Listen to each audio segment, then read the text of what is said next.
So it definitely looks like Marvel Studios is gearing up to start production on the next wave of Disney content and Marvel Studios output. Fantastic Four, Blade, and possibly Young Avengers have been discovered.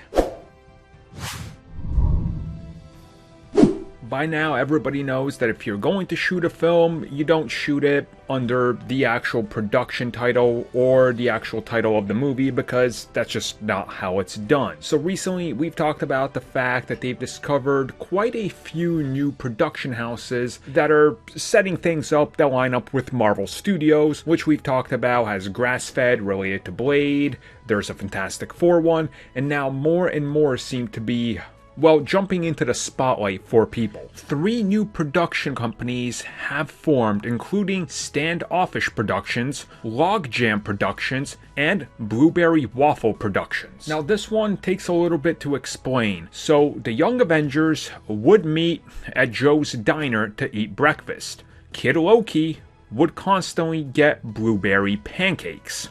Blueberry Waffle Pancake. Hence the third production, Blueberry Waffle Productions. This is the connection that is being made. And as the people going to point out, is it a little too on the nose and maybe a comic booky? Possibly.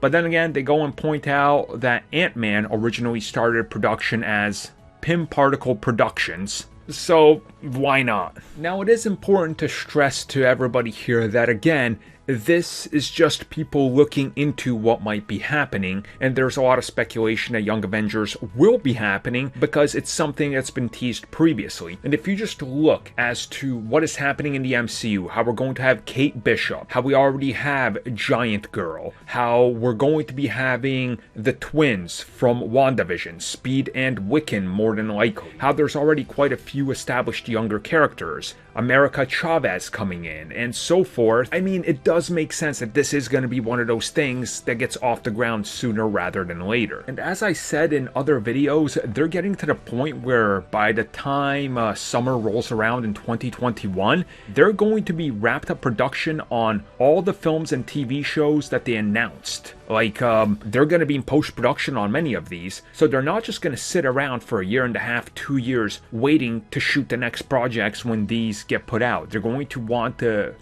get some stuff done, get rolling on new projects. So naturally, the next phase is going to have to start already going into production. And we already speculated that next year anyway, at D23, we were going to get more announcements because they skipped this year. But then due to all the delays, things have been pushed back further. So now it's just wait and see what happens next. And all these production houses getting, mentioned and getting spotted does make sense.